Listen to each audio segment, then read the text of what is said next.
hindi mangyayari yun. Sa lahat ng tandem, kami na Senator Grace ang may pinakamatagal na pinagsamahan, ang may pinakamaraming pinagdaanan ng mga hamon sa nagdaang panahon. Hindi tulad ng ibang mga tandem ngayon. Ngayon lang yata sila nagkasama at nagkakilala. Hindi ubra anumang tangga nila na basagin ang aming tandem, lalo na ang aming pagkakaibigan. Walang friction.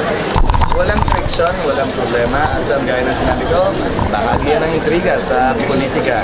Sana makita nyo kung paano kami ni Senator Grace kung magkasama. Masaya at magaan ang kampanya. Hindi siguro tulad ng iba. Mabigat at parang wala masyadong kumatawa.